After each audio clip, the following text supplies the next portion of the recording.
শুভেচ্ছা সহ আমন্ত্রণ প্রত্যেককে নিটল টাটা এটিএন সংলাপে আপনাদের সাথে আছি আমি আমিনুল মজলিস। দর্শক, আপনারা জানেন সমসাময়িক ও জনগুরুত্বপূর্ণ বিভিন্ন বিষয় নিয়ে আমাদের আলোচনা অনুষ্ঠান। আমাদের আজকের আলোচ্য বিষয় অরাজনৈতিক আন্দোলনের রাজনৈতিক রূপ। এ বিষয়ে আলাপ করবার জন্য স্টুডিওতে রয়েছেন দুজন সম্মানিত অতিথি। আমাদের সাথে রয়েছেন রাজনৈতিক বিশ্লেষক জনাব সুভাষ সিংহ রায়, রয়েছেন টিবিএন 24 এর প্রধান সম্পাদক জনাব নাজমুল আশরাফ, এবং আমাদের সাথে অনলাইনে যুক্ত আছেন বরিশাল বিশ্ববিদ্যালয়ের সাবেক উপাচার্য প্রফেসর ডক্টর মোহাম্মদ সাদেকুল আরেফিন। আপনাদের তিনজনকে অনুষ্ঠানে স্বাগত। প্রিয় দর্শক, আপনারা যারা অনুষ্ঠান দেখছেন, আশা করছি পুরো অনুষ্ঠান জুড়েই আপনাদেরকে সাথে পাবো। আমরা কথা না বাড়িয়ে চলে যাব আলোচনায়, কিন্তু তার আগে আমাদের সংবাদের শিরোনামগুলো একটু দেখে আসবো। প্রধান যে সংবাদ, সেই সংবাদের শিরোনামগুলো একটু দেখে আসবো আমরা। সরকারের নির্বাহী আদেশে আগামীকালের মধ্যে নিষিদ্ধ হচ্ছে জামায়াত শিবির। দলটির সাম্প্রতিক সহিংসতায় জড়িত ছিল জানালেন আইনমন্ত্রী। বুধবার থেকে শনিবার কারফিউ শিথিল, সকাল 7টা থেকে রাত 8টা পর্যন্ত। তথ্য প্রমাণ ছাড়া কাউকে গ্রেফতার করা হচ্ছে না, দাবি স্বরাষ্ট্রমন্ত্রীর। কোটা আন্দোলনে মৃত্যুর ঘটনা তদন্তে জাতিসংঘের আগ্রহকে স্বাগত জানালেন প্রধানমন্ত্রী। বিদেশি কারিগরি সহায়তা নেবে বিচার বিভাগীয় তদন্ত কমিটি।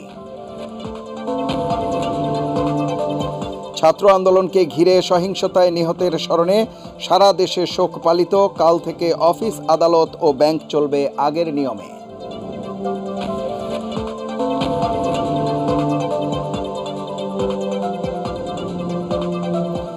এবং 6 সমন্বয়ককে 24 ঘন্টার মধ্যে মুক্তি দেওয়ার আহ্বান বিক্ষুব্ধ নাগরিক সমাজের।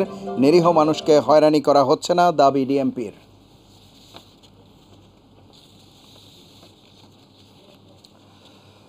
জনাব সুভাষ সিংহ রায়, আমরা দিনের প্রধান শিরোনাম দেখছিলাম আমাদের আজকের যে আলোচনা, অরাজনৈতিক আন্দোলনের রাজনৈতিক রূপ। কেন অরাজনৈতিক আন্দোলন যেটি শুরু হয়েছিল, আমরা বলছিলাম একটা নিষ্পাপ আন্দোলন, নির্মোহ আন্দোলন, মানে সবার এক ধরনের সমর্থন থাকবার কথা যে আন্দোলনে, যৌক্তিক আন্দোলন, সেই আন্দোলনটির পরিণতি বা এখন পর্যন্ত যার রেশ হয়তো কাটেনি, জের রয়েছে, কেন এমনটা হলো সেটি দিয়ে যদি শুরু করেন। এটা সার্বিকভাবে আমাদের ব্যর্থতা। আপনি আমাকে প্রশ্ন করেন যে ব্যর্থতা কার, যেহেতু সরকার রাষ্ট্র পরিচালনার দায়িত্বে আছে, সরকারের ব্যর্থতা আপনি বলতেই পারেন। আপনার খেয়াল আছে নিশ্চয়ই যে 2008 সালে যে নির্বাচনটি হয়েছিল, সেই নির্বাচনের পর 2009 সালে 25শে ফেব্রুয়ারি আপনি বিডিআর যে ট্র্যাজেডি, পিলখানার হত্যাকাণ্ড, 57 জন সেনা কর্মকর্তাকে হত্যা করা হয়েছিল এবং 74 জন সব মিলে হত্যাকাণ্ডের শিকার হয়েছিল। ওই সময়কার প্রেক্ষাপটটা হিসেব করে দেখুন তো, আওয়ামী লীগ কেবল জানুয়ারি মাসের 6 তারিখে সরকার গঠন করেছে। ঠিক এই সময়টাই এই ষড়যন্ত্রটি করা হলো। এটা রাষ্ট্রের বিরুদ্ধে ষড়যন্ত্র ছিল। এখন ধারাবাহিকভাবে যদি আপনি দেখতে থাকেন, ওত পেতে থাকা দেশীয় এবং আন্তর্জাতিক ষড়যন্ত্রকারীরা সবসময় রাষ্ট্রকে অস্থিতিশীল করবার চিন্তা করেছে এবং তারা নানানভাবে বিকশিত হয়েছে। এবং 3 লক্ষ মানুষ ঢাকা শহরে এসেছিল এই আপনি বলছেন যে একেবারেই শান্ত একটি আন্দোলন এবং জনসমর্থিত আন্দোলন যদি আমি বলি, যেখানে বাংলাদেশ ছাত্রলীগের সদস্যরা এখানে এর সাথে সংযুক্ত ছিল। ওই যে রবীন্দ্রনাথের বিখ্যাত উক্তি, লক্ষ্য যখন উপলক্ষ্যকে ছাড়িয়ে যায়। 1 লক্ষ সিম এসেছে বাইরে থেকে। আপনি যদি হিসেব করে দেখেন 5ই জুন থেকে 15ই জুলাই পর্যন্ত আপনি কোনো প্রকার সহিংসতার কোনো ঘটনা ছিল না। আমার মাঝে মাঝে প্রশ্ন জাগে যে আসলে আন্দোলনটা কী নিয়ে, কেননা তো বাংলাদেশে তো কোটা ছিল না। 2018 সালে পরিপত্রে বলে দেওয়া হয়েছে কোনো কোটা নাই। যুদ্ধ অপরাধীদের দল কেন সক্রিয় হতে পারলো? এই কারণে বলছি আমি, কোটা তো শুধু প্রথম আর দ্বিতীয় শ্রেণীতে ছিল না, তৃতীয় চতুর্থ শ্রেণীতে ছিল। ওই অর্থে সেটাই তো আন্দোলন শুরু হলো, তাই না? তা কোটা তো ছিল না, সেটাই আমার কাছে ছিল না, উপরের দিকে আর কি দুটো। হ্যাঁ, তা সেই যে কোটার যে ব্যবস্থা, কোটা নিয়ে যে ঘোটা দেওয়া হলো, কেন হলো? কেন এই পরিপত্রটা সরকারি পরিপত্র, নির্বাহী আদেশে হয়েছে। উচ্চ আদালতের একটি রায় বলা হয়েছে যে পরিপত্রটি সঠিক না। এখন এই প্রশ্নটি আসবে, যেহেতু বিচারাধীন বিষয় না, অতএব কথাটা কিন্তু আমি আর নাজমুল আশরাফ ভাই বলতেই পারি যে এটাই তো গণ্ডগোলের সূত্রপাত করে এলো, যদি আমি বলি। কিন্তু সরকার তো বসেছিল না। সরকার যেহেতু তার নির্বাহী আদেশকে চ্যালেঞ্জ করেছে, কিংবা বলেছে এটা সঠিক নয় কিংবা অবৈধ, স্বাভাবিক কারণ সরকার আপিল করেছে, সেই আপিলে স্থিতি হয়ে গেছে। তাহলে তো কোটার ব্যবস্থাপনা তখন নাই। তাহলে এই ঘোটাটা কেন হলো? আপনি দেখেন, যখন একটি মানুষও হত্যাকাণ্ডের শিকার হয়নি, কি দুর্ভাগ্যজনক ঘটনা, প্রায় 200-র উপরে মানুষ আমাদের মাঝ থেকে হারিয়ে গেল। এই অমূল্য সম্পদ আমরা ফেরত পাবো কী করে? এই আহাজারি আমরা থাকাবো কী করে? অথচ এই 200 জন মানুষ যখন যখন প্রাণ দিল, সরকারি হিসেবে বলছে 150 জন, কারণ সরকারের অনেক ডকুমেন্ট থাকতে হয়। সরকারি যখন কোনো কিছু তথ্য দেয়, সে তথ্যটির যাচাই বাছাই করে দিতে হয়, তাদের থেকে সময় লাগছে। গতকালকে ছিল 148, 150 এসেছে, এরমভাবে আসতে থাকে। সেখানে আমার কাছে একটা প্রশ্ন, যে ওই যে 7 সাগর পারে যেখানে মানবতার সবক তৈরি করেন, যেখান থেকে প্রতিদিনই ব্রিফিং হয় আটলান্টিক মহাসাগরের ওপরে, সেখান থেকে ব্রিফিংয়ে বলা হলো, এটা 5টা 18 মিনিট আমার যতটুকু মনে পড়ে বাংলাদেশ সময়, যে 2 জন মানুষ হত্যাকাণ্ডের শিকার হয়েছে।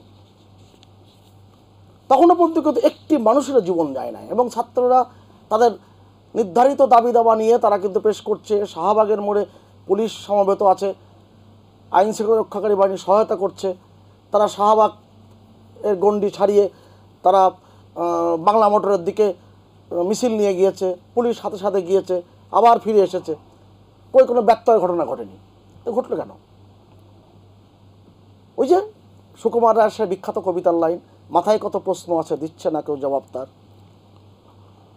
এই যে 1 লক্ষ সিম যে ঢাকায় ঢুকলো ঠিক ওই সময়টার মধ্যে, এই 15 তারিখ কিংবা 14 তারিখের পর থেকে এই পরবর্তীতে 3 লক্ষ মানুষ ঢুকলো। এটা আমাদের হুঁশ থাকা উচিত ছিল, বোঝা উচিত ছিল যে ষড়যন্ত্রটা হচ্ছে। কারণ 2018 সালে এই কোটা আন্দোলনকে নিয়ে ঢাকা বিশ্ববিদ্যালয়ে অস্থিরতা তৈরি হয়েছিল। আপনি জানেন, তৎকালীন উপাচার্য ঢাকা বিশ্ববিদ্যালয় প্রফেসর আখতারুজ্জামানের পুরো পরিবার সহ জিম্মি করে ফেলা হয়েছিল। অনেকগুলো বিষয় কিন্তু এখানে যুক্ত আছে। আমাদের এখানে বেকার সমস্যা আছে। আমি আর নাজমুল আশরাফ ভাই যখন ঢাকা মেসে ছাত্র ছিলাম, আমরা জানতাম না আমরা কবে অনার্স সম্পন্ন করব, কবে মাস্টার্স সম্পন্ন করব। এখন কোনো সেশন জট নাই, অনির্ধারিত কোনো বন্ধ হয়নি। এই যে মানুষের এগিয়ে যাওয়া, আগে বিশ্ববিদ্যালয়ের লাইব্রেরিতে গবেষকরা শুধুমাত্র যেতেন লাইব্রেরিতে, ঢাকা বিশ্ববিদ্যালয় লাইব্রেরিতে, কেন্দ্রীয় লাইব্রেরিতে। সায়েন্স লাইব্রেরিতে সবসময় ছাত্র বেশি থাকতো।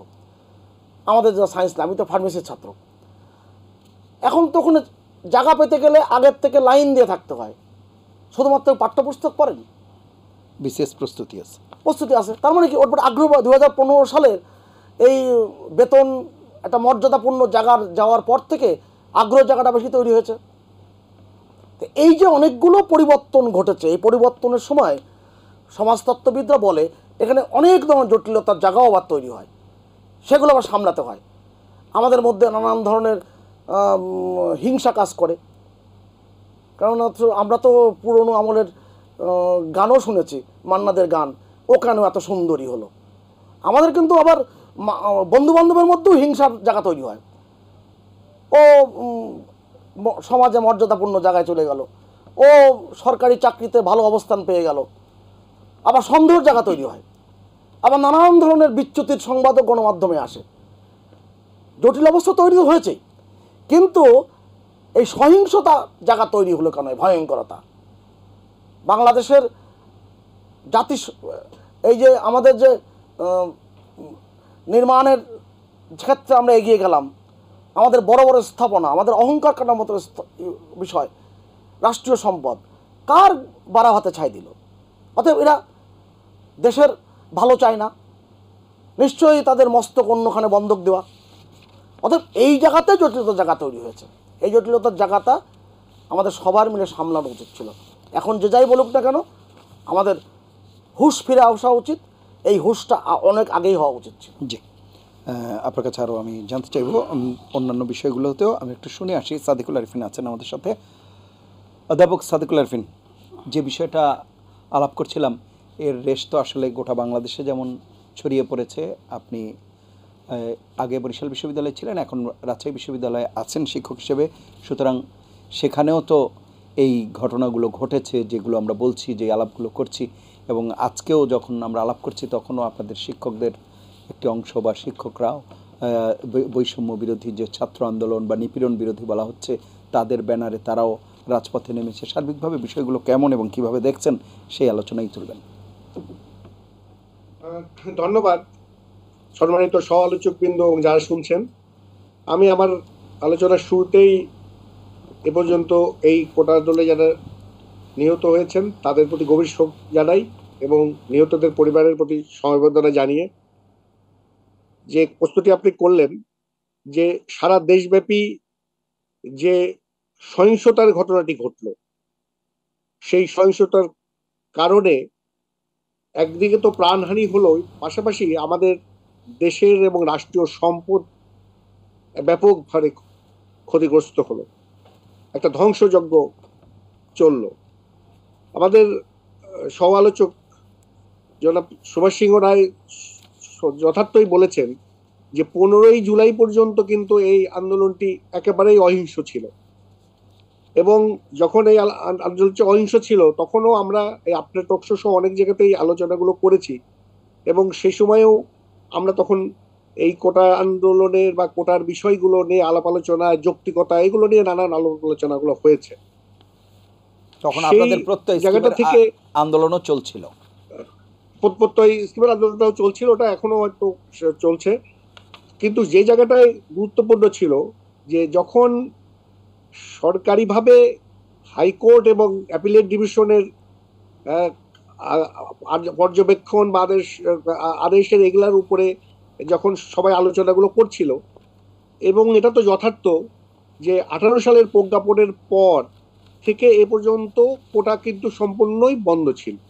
হ্যাঁ, হাইকোর্ট একটা রায় দিয়েছিল, কিন্তু পরবর্তীতে সরকারি অ্যাপিলেট ডিভিশনে যে সেটাকে বলা যায় যে তাদের ইয়াতেই স্টে হয়, অ্যাপিলেট ডিভিশন স্টে করে। ডক্টর সাদিকুল আরিফিন, এই ব্যাখ্যাটি আমরা মোটামুটি জনাব সুভাষ সিংহ রায়ের কাছে শুনেছি। আমি আসছি, আমি আপনার কাছে যে বিষয়টি স্পেসিফিক জানতে চাচ্ছি, আমার যে জায়গাটা গুরুত্বপূর্ণ, আমি আসছি সেই জায়গাটা আসবো। জি জি, আপনার জায়গা একটু আমি আপনাকে সাহায্য করছি, আপনার বলতে সুবিধা হবে। সেটি হচ্ছে যে আন্দোলনের একটি পর্যায়ে যে আপনি যেটি বলছেন যে অ্যাপিলেট ডিভিশন বা আইনি যে দিকগুলো ছিল সেগুলো তো একটি দিক, কিন্তু যখন সহিংসতা ছড়িয়ে পড়ল সেই জায়গাতে আপনি একটু বলবেন কিনা যে সেইখানে প্রশাসনিকভাবে বা সরকার যেভাবে বিষয়টিকে নিয়ন্ত্রণ করতে চেয়েছে বা পরবর্তীতে যেই অনাকাঙ্ক্ষিত ঘটনাগুলো ঘটেছে, আপনি বলছিলেন জানমালের ক্ষয়ক্ষতি হয়েছে, সেই বিষয়গুলোতে আরও নিয়ন্ত্রণে আনা যেত কিনা বা সেগুলো আরও কমানো যেত কিনা, হ্রাস করা যেত কিনা, এড়ানো যেত কিনা, সেই বিষয়টা একটু যদি বলেন। অবশ্যই অবশ্যই সেই জায়গাগুলোতে অত্যন্ত গুরুত্ব এবং সচেতন থাকা দরকার ছিল, এটা অবশ্যই আমি বলবো। কিন্তু সেই সাথে আপনার আজকের আলোচনার শিরোনামে অরাজনৈতিক আন্দোলন কিভাবে রাজনৈতিক হয়ে গেল, সেই জায়গাটা থেকে যদি আমি বলি, সেটা হলো, দেখুন, আন্দোলনটি অরাজনৈতিক ছিল, সকলের বা অধিকাংশের একটা চাহিদা ছিল বা একটা মানসিক প্রস্তুতি ছিল যে ঠিক আছে এই কোটা বিষয়টাকে সংস্কার করে একটা যৌক্তিক পর্যায়ে নিয়ে আসার বিষয়টিও ছিল। কিন্তু যখন এইটি 16 তারিখ থেকে সত্যিকার অর্থেই রাজনৈতিক ষড়যন্ত্র, রাজনৈতিক উদ্দেশ্য ঢুকে গেল, তখন থেকেই তো আসলে এই ধরনের ক্ষতি, এই যে এত প্রাণহানি, এত রাষ্ট্রীয় ক্ষতি এবং সার্বিক যে একটা অস্থিতিশীল অবস্থা তৈরি হলো। আমি যে জায়গাটায় গুরুত্ব দিতে চাই, দেখুন, এই দেশটি অনেক ত্যাগ তিতিক্ষার বিনিময়ে স্বাধীন করে আজকে 53 বছরে দাঁড়িয়েছে। দেশটির অর্জনের মধ্যে অত্যন্ত উল্লেখযোগ্য অর্জনের জায়গা থেকে দেশটি এগিয়ে যাচ্ছিল, আন্তর্জাতিকভাবেও স্বীকৃতি পাচ্ছিল। সেই জায়গাটায় সাংবিধানিক ধারাবাহিকতার আলোকে দেশটি কিন্তু সরকার পরিচালনার প্রেক্ষিতে একটা গণতান্ত্রিক চর্চার চলে আসছে সাংবিধানিক ধারাবাহিকতায়।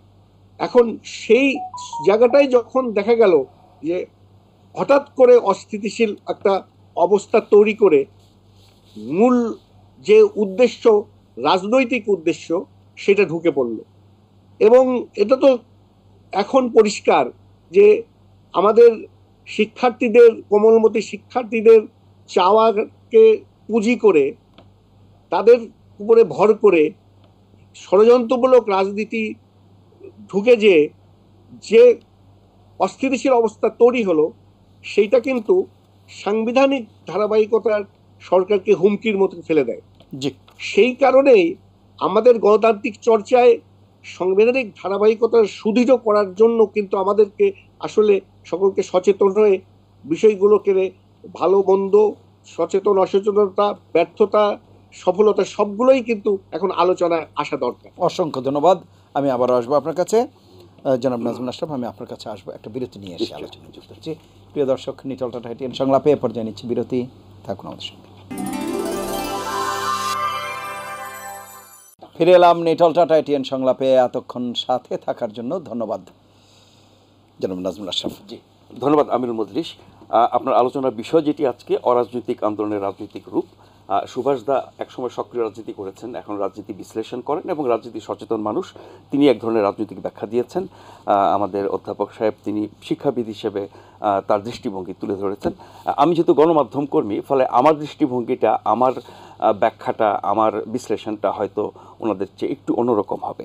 কিন্তু মৌলিক বিষয়ে তো আমাদের কোনো পার্থক্য হবে না। ঘটনা কী ঘটেছে, কেন ঘটেছে, কি হওয়া উচিত ছিল, কার কী দায়, এরকম একটা অবস্থার মধ্যে আমরা কেন ঠেলে দিলাম, এই সুস্থ স্বাভাবিক শান্তিপূর্ণ একটি আন্দোলন কিভাবে সহিংসতায় রূপ নিল, ছাত্র আন্দোলন এটি ছিল অরাজনৈতিক, এটা কিভাবে চরম রাজনৈতিক হলো, রাজনৈতিক শক্তি কিভাবে এর সাথে যুক্ত হলো, এবং এটা নিয়ে সরকার বা সরকারি দল কিভাবে রাজনীতি করছে, ফলে রাজনীতিটা ছড়িয়ে গেছে সব জায়গায়।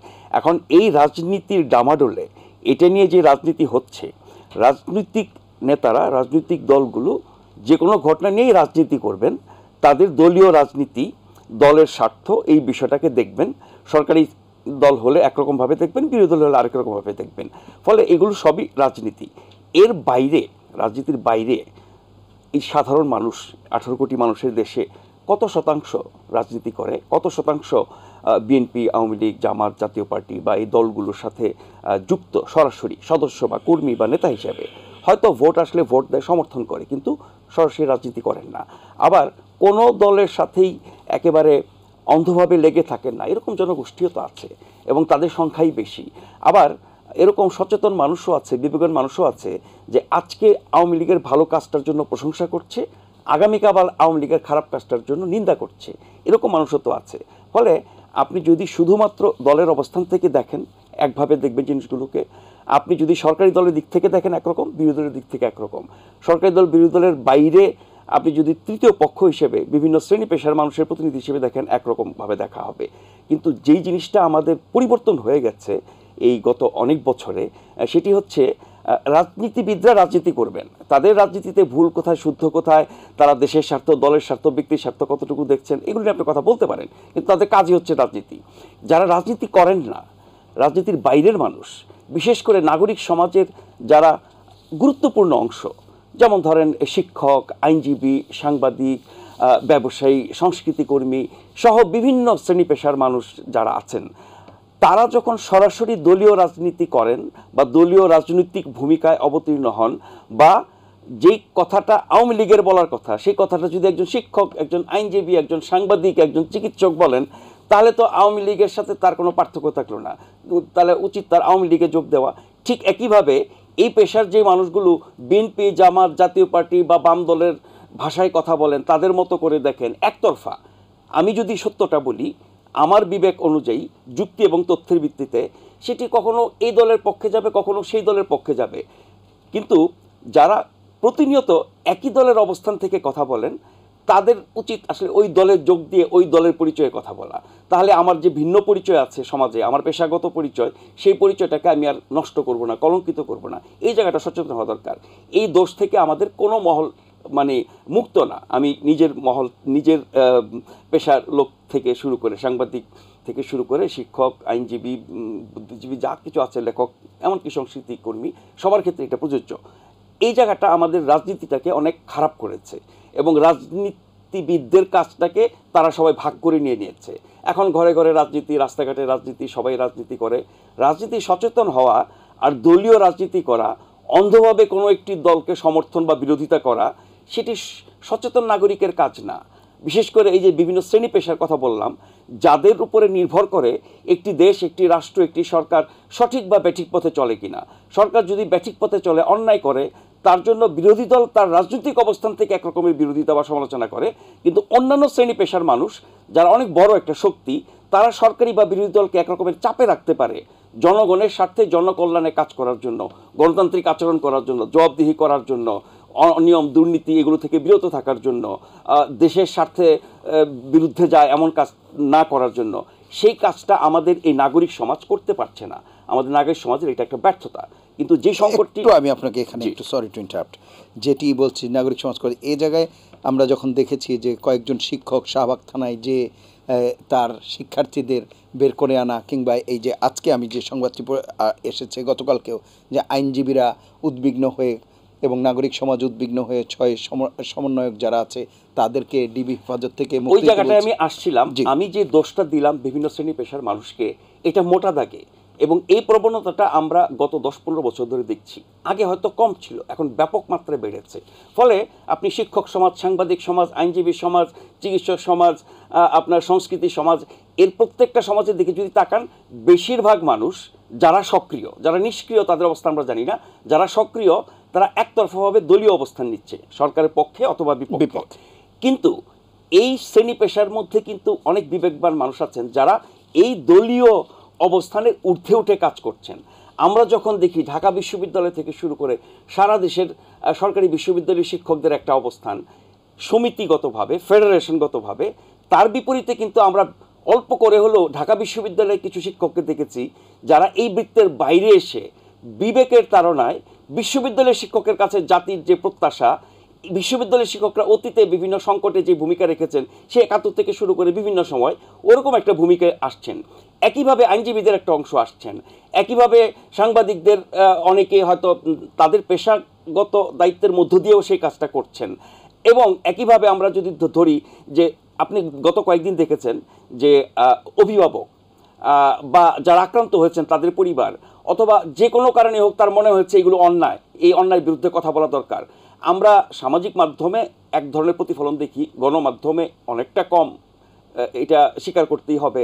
বিদেশি গণমাধ্যমে আমাদের গণমাধ্যমের চেয়ে বেশি মাত্রায় আমরা এই খবরগুলো দেখছি, খবরের বিশ্লেষণ দেখছি, খবরের তথ্য জানছি। এমনকি পাশের দেশ ভারতও, পশ্চিমা দেশগুলো তো বটেই, BBC, CNN, Al Jazeera, TRT, AP, Reuters সহ এরকম অসংখ্য গণমাধ্যম যারা বাংলাদেশের এই সংকটের খবর যেভাবে দেখিয়েছে, বিশ্লেষণ করেছে, তুলে ধরেছে, আমরা পারি নাই।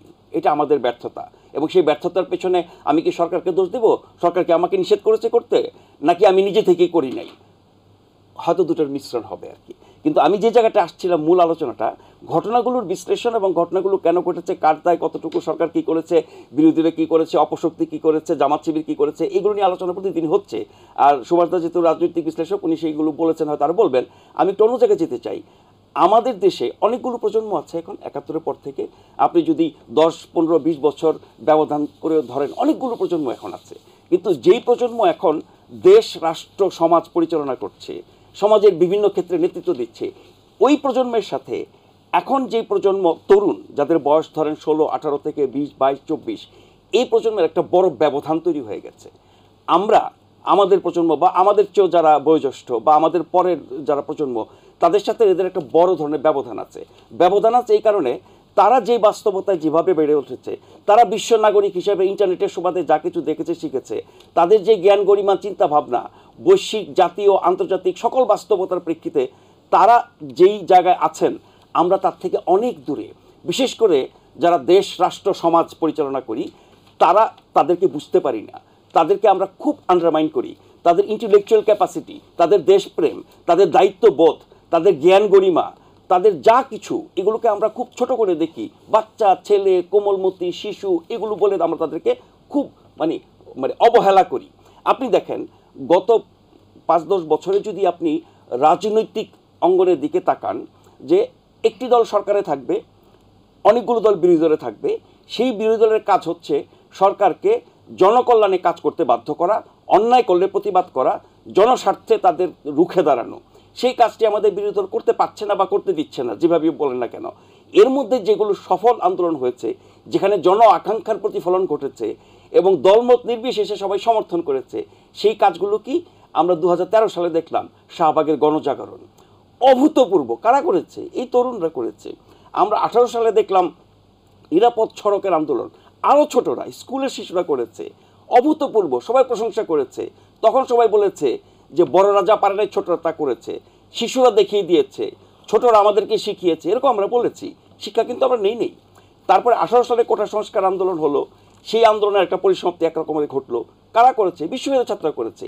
আবার 2024 সালে এসে আবার এই তরুণ প্রজন্ম এই কোটা বিরোধী আন্দোলন করলো। শান্তিপূর্ণ ছিল, কেন শান্তিপূর্ণ হলো, তারপরে কি কি হলো, আমি সেই আলোচনা যাব না, আপাতত শেষ করি। এই প্রজন্মের চিন্তা ভাবনা, এই প্রজন্মের, এরাই তো ভবিষ্যৎ বাংলাদেশ, এরাই তো আমার আপনার জায়গা, রাষ্ট্রের বিভিন্ন গুরুত্বপূর্ণ জায়গা থাকবে।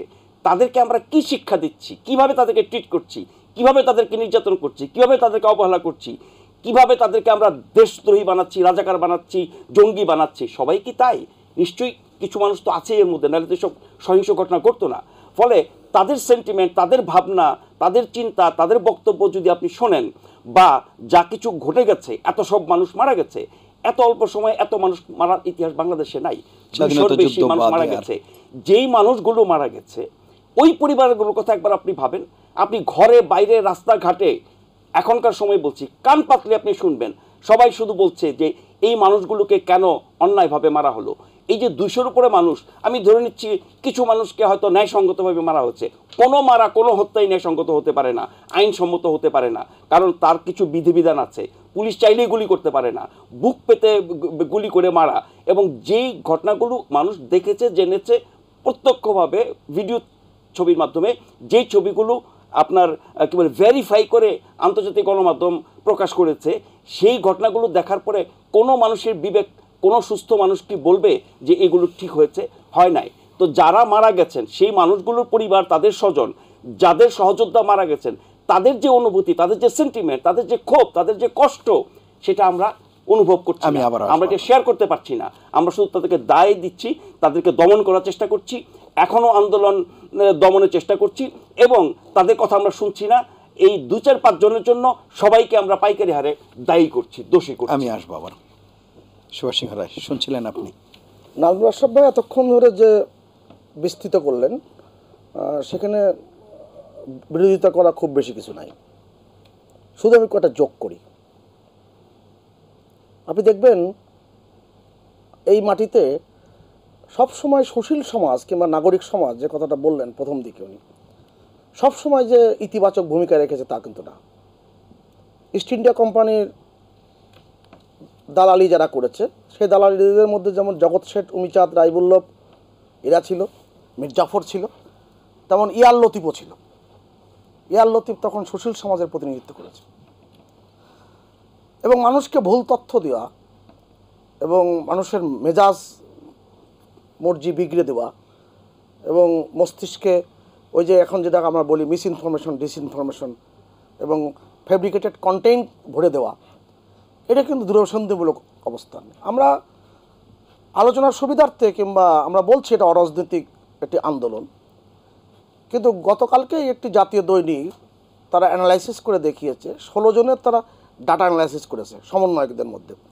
16 জনের মধ্যে 10 জনই হচ্ছে সাবেক ডাকসু ভিপির, তার যে নতুন গণ অধিকার পরিষদ, এটা রাজনৈতিক সংগঠন, এবং তারা নতুন যে একটি দলের নামকরণ দিয়েছে, তাদের 10 জন হচ্ছে ওই দলের অংশ। অতএব অরাজনৈতিক বলাটা কিন্তু খুব কঠিন। না, রাজনৈতিক বলছে দাবিটার বিষয়। না, দাবি তো বসেই আমাদের, আমি তো ব্যক্তি হিসেবে সে রাজনৈতিক সচেতন থাকতে প্রথমেই আমি বলেছি। আপনি খেয়াল করে দেখবেন এই যে যেটা নাজমুল আশরাফ ভাই বলছেন, তার সাথে আমি সহমত পোষণ করেই বলি, আমাদের 2012 থেকে 2040 সাল পর্যন্ত আমরা কিন্তু একটা সুবিধা পাব, জনমিতিক সুবিধা। সেটা 15 থেকে 64 বছরের যে বয়সকাল, সেই বয়সকালের মানুষ বাংলাদেশে 65.23%। এই যে যারা এখন তরুণ প্রজন্ম, সেই তরুণ প্রজন্মের সকলে তার সরকারি চাকরি পাবেন না, সকলে আবার দেশের বাইরেও যেতে পারবেন না নানা কারণে। সেই বাস্তবতায় তাদের জন্য আমরা যারা অগ্রসর হয়েছি কিংবা সমাজের ভালো স্তরে আছি কিংবা ধরেন সরকারের পক্ষ থেকে তাদের জন্য যে করণীয় জায়গাটা সেটা কি সবসময় ঠিক মতো করতে পেরেছি কিনা, তরুণ প্রজন্মের মধ্যে হতাশার জায়গাটা তৈরি হচ্ছে কিনা। আমার ধারণা যে গবেষকদের যারা বিশ্ববিদ্যালয়ে গবেষণা করেন, সমাজতত্ত্ববিদ তত্ত্ব নিয়ে কাজ করেন, তাদের কিন্তু এখন একটা গবেষণার ক্ষেত্র উন্মোচিত হওয়া প্রয়োজন যে এতটা আউটবাস্ট কেন হলো, জি এতটা সন্দেহের জায়গা তৈরি করলো কেন। জি জি দাদা, খুবই মানে যথার্থ বলেছেন। একটা সমাজতাত্ত্বিক আলোচনা মানে খুব জরুরি। গবেষণা হওয়া উচিত এই বিষয়গুলো, যেটি আপনি বলছেন এতটা আউটবাস্ট হলো কেন। কিন্তু আমার যেটি মানে চিন্তার জায়গা যেটি আমাদের, কারণ এখনও তো আমি বলছিলাম শুরুতেই যে এর রেশ বিভিন্ন জায়গায় রয়েছে, বিশেষ করে পুলিশের ধরপাকড় তো আছেই, হয়তো ন্যায়ত কিংবা ন্যায্যত অন্যায্য যাই হোক বিভিন্ন জায়গায় বিভিন্ন রকম হচ্ছে। এবং যেটি আমরা বলি যে যখন কোনো জায়গায় মব বিটিং হয় তখনও যেমন নিরীহ মানুষও মারা পড়তে পারে বা হতে পারে, শিকার হতে পারে, ঠিক একইভাবে যখন গণগ্রেপ্তারের ব্যাপার থাকবে তখন এই ঘটনাগুলো। আমি আপনাকে এখানে থামিয়ে দিই একটু, জি কিছু মার্জনা করবেন। জি যদি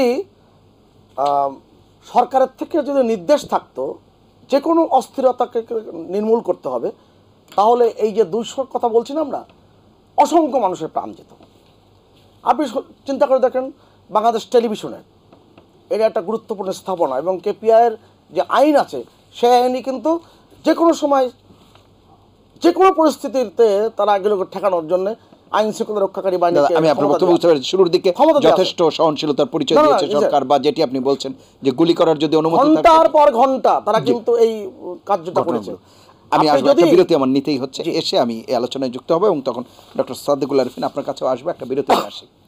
প্রিয় দর্শক, নিটল টাটা এটিএন সংলাপে পর্যায়ে নিচ্ছি বিরতি, থাকুন আমাদের সঙ্গে। ফিরে এলাম নিটল টাটা এটিএন সংলাপে। এতক্ষণ সাথে থাকার জন্য ধন্যবাদ ডক্টর সাদেকুল আরিফিন। জি সুভাষদা, খুব সংক্ষেপে আমি সাদেকুল আরিফিন। আমাদের অনেকগুলো জায়গার তো ভ্রান্তির কথা আমরা আবিষ্কার করতে পারবো। আপনি খেয়াল করে দেখবেন যে অনেকগুলো বিভ্রান্তি ছড়ানো হয় এই সমস্ত। আপনি 2012 সালে দেখেন আরব বসন্তের সময় হোসনে মোবারকের বিরুদ্ধে যে আরব বসন্তের যে ছাত্র সমাজ যখন জেগে উঠলো, এই জায়গাটা কিন্তু দখল করে নিল ইসলামী ব্রাদারহুড। তার ভয়ঙ্কর পরিণতি কী ঘটলো সেই দেশের সেটা আমরা ভালো করে জানি। আমাদের একটা কথা যেটা বলতে গিয়েছিলাম আমি, এবং বলতে বলতে বিরতি যেতে হয়েছে, খেয়াল করে দেখবেন বর্তমান সরকার প্রধানের নির্দেশনা ছিল যে কোনো রকম ইনজুরি কিংবা কোনো রকম হত্যাকাণ্ড এরকম ঘটে এরকম পরিবেশ তৈরি করা যাবে না। এবং তারা যারা দেশবিরোধী এবং রাষ্ট্রবিরোধী তারা কিন্তু এটা কিন্তু জানতে পেরে গিয়েছিল। দেখেন এটা বহু জায়গার থেকে এর কিন্তু নেটওয়ার্ক বিস্তৃত করা হয়েছে। স্পেন যাওয়া, ব্রাজিল যাওয়ার কথা মাননীয় প্রধানমন্ত্রী অনেক আগেই, এটা তার শিডিউলের মধ্যে কিন্তু সাংবাদিকরা জানেন। জি হ্যাঁ, যে সমস্ত গুজবের জায়গা তৈরি করা হয়েছে সেখানে এটা তো ভয়ঙ্কর আত্মসম্মানের বিষয়।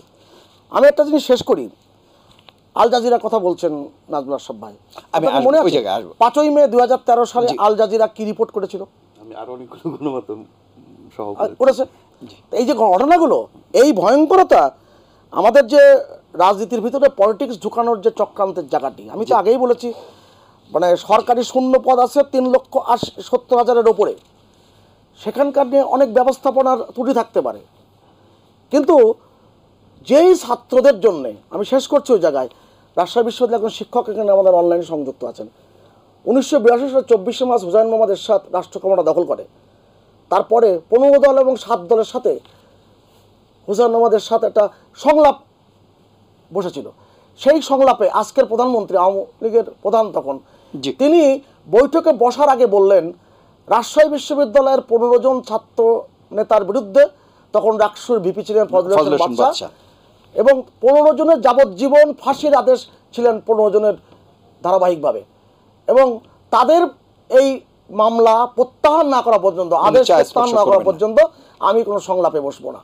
2, এই মিটিং থেকে ঘোষণা দিতে হবে, রেডিওতে ঘোষণা দিতে হবে, ট্রেড ইউনিয়ন করার অধিকার যেটা বন্ধ করা হয়েছে, এটা অধিকার ফিরিয়ে আনতে হবে। আর সেই ছাত্র সমাজের জন্য 43 বছর লড়াই করলেন বঙ্গবন্ধু কন্যা।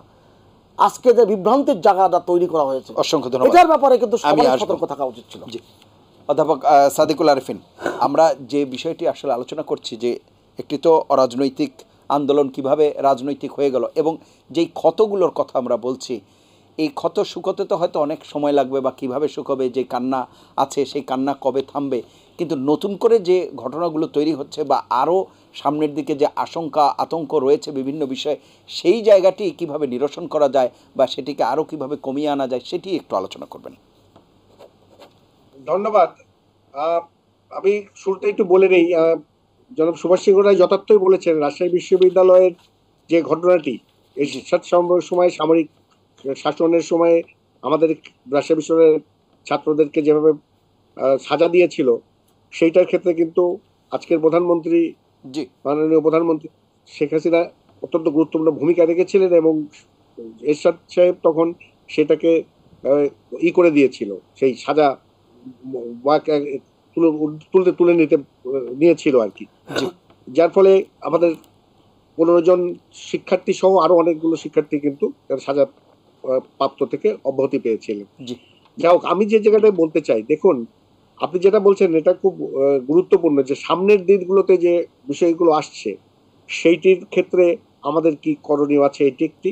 আরেকটি বিষয় আপনি বলেছেন যে যেমন ক্ষতটি শিক্ষা হয়েছে, প্রতিষ্ঠানে আর কতদিন বন্ধ রাখা যায়।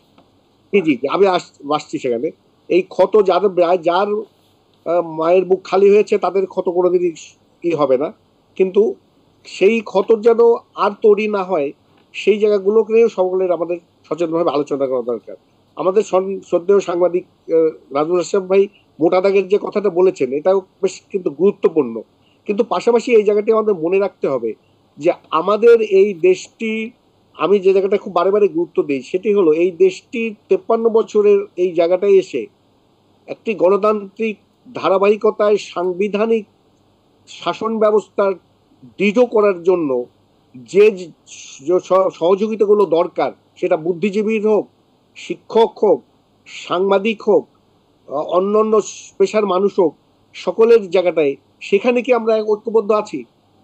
যে ত্যাগের বিনিময়ে এই দেশটি পেলাম, সেই ত্যাগের মূল যে স্পিরিট, একটি অসাম্প্রদায়িক, একটি সাম্যের এবং একটি প্রগতিশীল একটি দেশ, উন্নত দেশ দিকে এগিয়ে নেওয়া, সেই জায়গাটায় তো আমরা একমত হতে পারছি না।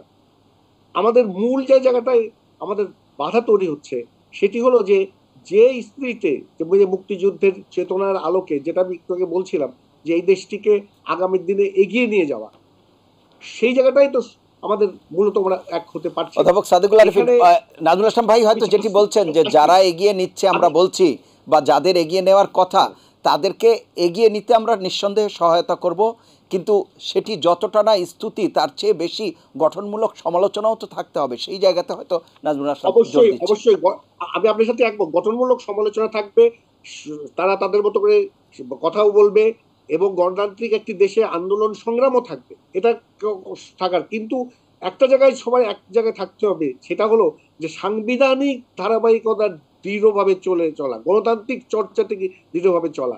আপনি আমাদের পাশের দেশগুলো খেয়াল করে দেখুন, যখন আন্তর্জাতিক ক্রাইসিস গুলো আসে, যখন দেশের মধ্যে সমস্ত ক্রাইসিস গুলো আসে, তখন কিন্তু সব দলমত নির্বিশেষে সবাই ঐক্যমতে পৌঁছে। জি, এখন আমি যেটা বলবো, এইটাও এই জায়গাটা থেকে আজকে যে রাজনৈতিক ভাবে একটা সহিংস রূপ নিল বা ইত্যাদি হলো, এটাকেও সমাধান করা সম্ভব। সেই সমাধান সম্ভবের জন্য যেটি আমাদেরকে এখন এই আলোচনাগুলোকে আনতে হবে, যে আসলে আমাদের গ্যাপগুলো কোথায়, আমাদের এই পার্থক্যগুলো কোথায়, এবং আমরা আসলে কোন স্পিডে এই দেশটাকে এগিয়ে নিতে চাই। আমরা কি মহান মুক্তিযুদ্ধের চেতনায় দেশটিকে এগিয়ে নিতে চাই, না আমরা আমার দেশটাকে পিছিয়ে দিতে চাই? ডক্টর সাদিকুল আরিফিন, সহিংসতা ঘটলো, তাহলে তো দেখা গেলো যে আমাদের দেশটিকে আবার আমরা পিছিয়ে যাচ্ছি।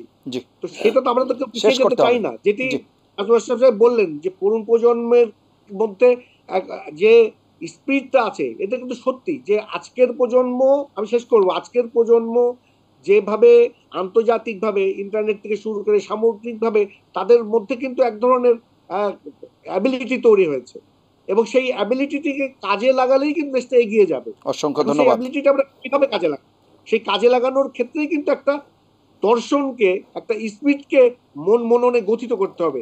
সেটি হলো এই মহান মুক্তিযুদ্ধের চেতনার দর্শন। কেননা জি। মুক্তিযোদ্ধারা ত্যাগ তিতিক্ষার মধ্য দিয়ে, জীবন দিয়ে এই দেশটি আমাদেরকে দিয়ে গেছে। অসংখ্য ধন্যবাদ। সুতরাং এই দেশটি যাতে সেইভাবে এগিয়ে নিয়ে যায়, তরুণ প্রজন্ম সেভাবে অবদান রাখে, সেই জায়গাটাই কিন্তু আমাদেরকে এখন কাজ করতে হবে। জি।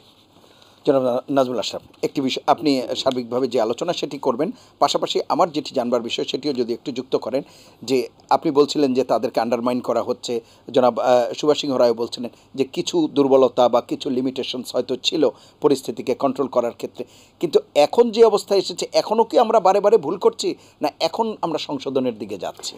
আমার মনে হচ্ছে না আমরা খুব বেশি সংশোধন করছি, কিছুটা হয়তো করছি, কাটিয়ে ওঠার চেষ্টা করছি, কিছু কিছু কাজ আমরা বিলম্বিত হলেও করছি, বেটার লেট দেন নেভার।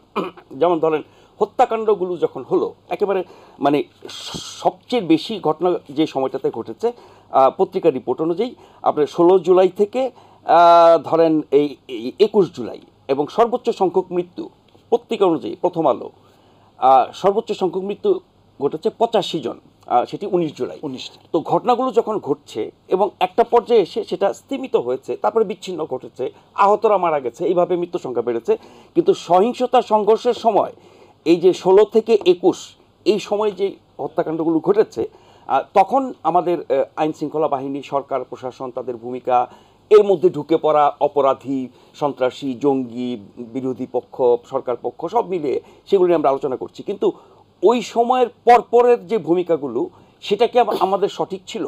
আমরা শুরুর দিকে মৃত্যু, মানুষ, জীবন, কষ্ট, আপনার অন্যায়, আপনার বেআইনি কাজ, এগুলোকে আমরা পাশ কাটিয়ে গেছি, একরকম ইগনোর করেছি। আমরা তখন কারা ঢুকে পড়লো, কারা সহিংস করলো, সেই শক্তি কারা, তাদেরকে ব্লেম দেওয়া, এবং যে ধ্বংসযজ্ঞ রাষ্ট্রের সম্পদ, মানে আমার আপনার সম্পদ, আমার আপনার করের টাকা এগুলো তৈরি হয়েছে, এগুলো মেরামতো করা হবে আমার আপনার টাকায়। ফলে প্রতিটি মানুষেরই কষ্ট যে রাষ্ট্রের এরকম সম্পদ যেগুলো আমাদের উন্নয়নের স্মারক, সেগুলোকে ধ্বংস করা হলো। সেগুলো আমরা কেন রক্ষা করতে পারলাম না? কেন আগাম তথ্য পেলাম না? কর্তৃপক্ষ তখন কী ব্যবস্থা নিয়েছেন? সুভাষদা বলছিলেন যে ঘন্টার পর ঘন্টা যখন এই সহিংসতা হলো কেপিআই, বিটিভির মতো, সেখানে আমাদের কি ব্যবস্থা ছিল? এই ঘন্টার পর ঘন্টা আমরা এটা কেন করতে দিলাম? আমরা যখন রাস্তায় আন্দোলন থামাতে গিয়ে বুকে গুলি করে মারতে পারি, সেটাকে আবার জাস্টিফাই করার চেষ্টা করি, আর যারা ধ্বংসযজ্ঞ চালালো রাষ্ট্রীয় সম্পদের, সেখানে আমরা কজনকে মেরেছি? এই যে সংখ্যাটা এখন পর্যন্ত 211, 12 থেকে 16 এরকম সংখ্যাটা বিভিন্ন গণমাধ্যমে ভ্যারি করছে।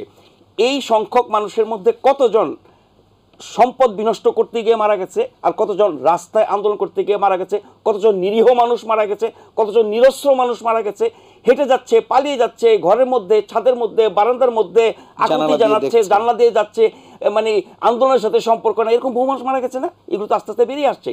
তার মানে হচ্ছে ওই যে অন্যায়গুলো আমরা করলাম রাষ্ট্রীয়ভাবে, সরকারিভাবে, সামাজিকভাবে, সব কিছুতেই যদি ধরি, রাজনৈতিকভাবে, সেটার আমরা যে একটা দীর্ঘ সময় আমলে নিলাম না, অস্বীকার করলাম, শুধু দোষারোপ করলাম, শুধু ধ্বংসযজ্ঞ নিয়ে কথা বললাম, তখন ওই মৃত মানুষগুলোকে যেমন অপমান করা হয়েছে, অসম্মান করা হয়েছে, তাদের স্বজন, তাদের সহকর্মী, আমার আপনার চেনা জানা নাই, কিন্তু এই মৃত্যুগুলো দেখে আমাদের হৃদয়ে রক্তক্ষরণ হচ্ছে না, কষ্ট হচ্ছে না? প্রতিদিন এখন একটার পর একটা ঘটনা যখন পত্রিকায় আসছে, টেলিভিশনে আসছে, এক একটা পরিবারের যে কী অবস্থা। মানুষ তো আমরা, তাই না? পৃথিবীর সকল কাজের কেন্দ্রবিন্দু কি মানুষ? তো একটা দেশ, একটা রাষ্ট্র, একটা সরকার, তারও তো কেন্দ্রবিন্দু হবে মানুষ, এবং সেই মানুষ হবে, মানে আমি অপরাধী বাদ দিয়ে বলছি, তাহলে আপনি যেই পেশায় থাকেন, যেই কাজই করেন না কেন, আপনাকে মানুষ হিসেবে গণ্য করতে হবে। সেটা আমরা করলাম অনেক পরে। আমাদের গণমাধ্যম বড় ব্যর্থতা আছে এই হতাহত, মৃত্যু, অন্যায়গুলো তুলে ধরার ক্ষেত্রে। পত্রিকাগুলো অনেকটা করেছে, টেলিভিশনগুলো, আমরা যারা টেলিভিশনে কাজ করি আমরা ব্যর্থ হয়েছি। বিদেশি গণমাধ্যম, উনি আল জাজিরা নিয়ে প্রশ্ন তুলছেন, আমি ওর সাথে একমত। আল জাজিরার সব ভূমিকা আমার কাছে সঠিক এবং মানে সুস্থ ধারা সাংবাদিকতা মনে হয় না, কিন্তু আরও যেসব গণমাধ্যম বললাম, বিবিসি সহ, তারাও তো তুলে ধরেছে, যেমন এগুলো ভেরিফাই করে তুলে দিচ্ছে। শেষ করি, সেই জায়গায় আমরা এটা করে করে আসলাম একটা পর্যায়ে। তারপরে সরকার কোনো সংখ্যাই বলছে না, 2 সপ্তাহ পরে এসে একটা সংখ্যা দিল। এখন সরকারের যাচাই বাছাই করতে সময় লাগে। পত্রিকা কি যাচাই বাছাই না করে ছাপে? আন্তর্জাতিক গণমাধ্যম কি মনের মতো করে সংখ্যা দেয়? নিশ্চয়ই না, যাচাই বাছাই করে দেয়। এখন মৃতের সংখ্যা আপনি কোত্থেকে জানবেন? আপনি হাসপাতাল থেকে জানবেন, আপনি থানা থেকে জানবেন, অনেক ক্ষেত্রে হয়তো প্রত্যক্ষদর্শী, ভিকটিম বা পরিবার, এদের কাছ থেকে জানতে পারেন, সেগুলো কিন্তু যাচাই করার ব্যাপার আছে। সরকারের পক্ষে সারা দেশের এই সংখ্যা জানা 1 ঘন্টারও ব্যাপার না, 1 ঘন্টার ব্যাপার না, 2 সপ্তাহ লাগলো। আপনি মৃতের সংখ্যা বলতে চান নাই, সেই জায়গাটাতে আপনি আলো ফেলতে চান নাই, সেই জায়গা থেকে আপনি সরে থাকার চেষ্টা করছেন। তারপরে মৃতের সংখ্যা বলছেন, তারপরে শোক প্রকাশ করছেন। এই শোক তো প্রত্যাখ্যান করেছে যারা আন্দোলন করছে বা যারা এই নির্যাতনের শিকার হয়েছে, তারা আপনার কি বলে এটা প্রত্যাখ্যান করে তাদের মতো করে তারা প্রতিবাদ করছে, হয়তো আরো হবে, কিন্তু আন্দোলন শেষ না। না, দেখেন ওই জায়গাটা শেষ করি, যে 1 দফা দাবিতে তারা যে আন্দোলন শুরু করেছিল শান্তিপূর্ণ হবে, সেটা অশান্তিপূর্ণ হলো, সহিংসতা হলো, মানুষ মারা গেল। সেইটা ব্যাপারে যারা বলেন যে দাবি তো পূরণ হয়ে গেছে, তারা এখন আন্দোলন করবে। ভাই, তাদের যে বাড়তি দাবিগুলো আপনি কোনটা ফেলে দেবেন? এরপরে যে ঘটনাগুলো ঘটেছে সেই অন্যায়গুলো আপনি বিচার চাইবেন না? আপনি মানুষ হত্যা থেকে শুরু করে, মানুষ জখম করা শুরু করে, মানুষের পঙ্গু করা থেকে শুরু করে, সম্পদ ধ্বংস করা থেকে শুরু করে প্রতিটি ঘটনার ক্ষেত্রে আপনি সুষ্ঠু, বিশ্বাসযোগ্য তদন্ত এবং বিচার প্রক্রিয়ার মধ্য দিয়ে আপনি শাস্তি দেবেন। কিন্তু সেখানে কি করা হচ্ছে? বিচার বিভাগ তদন্ত কমিশন কাজ করছে, এখন আমরা ফলাফল জানি না। কিন্তু এই ঘটনাগুলোর ক্ষেত্রে আমরা যে অভিযান চলতে দেখছি, যে ব্লক রেড চলতে দেখছি, যেভাবে মানুষের বাড়িতে গিয়ে হানা দিয়ে রাত বিরাতে মানুষকে ধরা হচ্ছে, সেটি কি আরেকটি অন্যায় না? তা আমরা সংশোধিত হচ্ছে কোথায়? সংশোধিত হওয়া দরকার। এর জন্য খুবই বিচক্ষণ রাজনৈতিক সিদ্ধান্ত দরকার।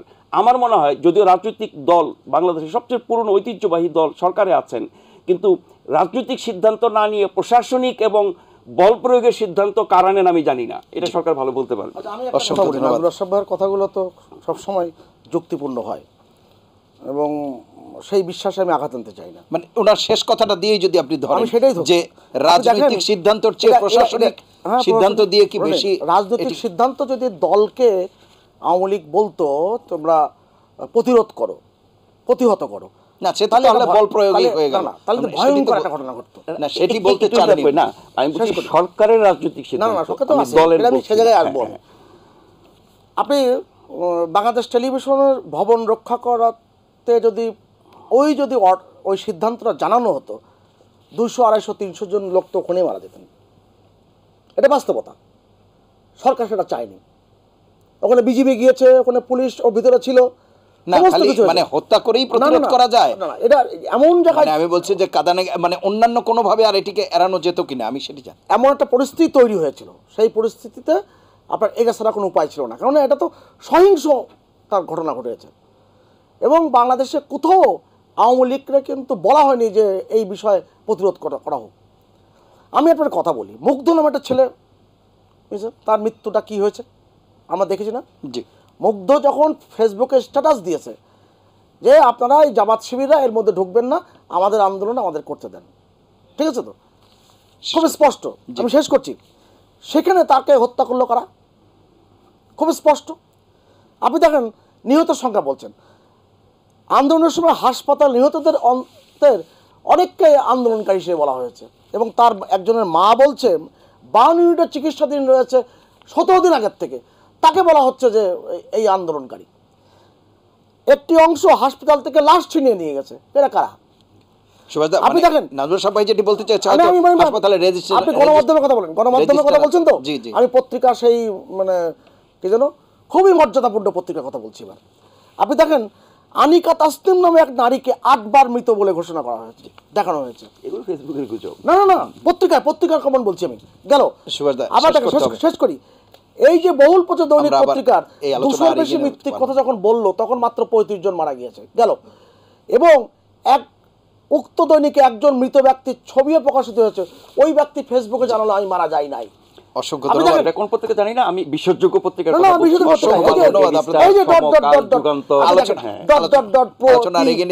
দেখাচ্ছি আপনাকে। প্রিয় দর্শক, এই ছিল আজকের বিভ্রান্তির জাল সংলাপ। সময়ের স্বল্পতার জন্য আমরা এই আলোচনা এগিয়ে নিতে পারলাম না।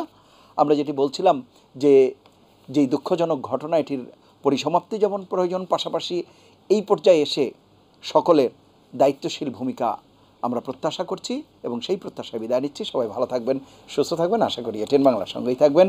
আল্লাহ হাফেজ।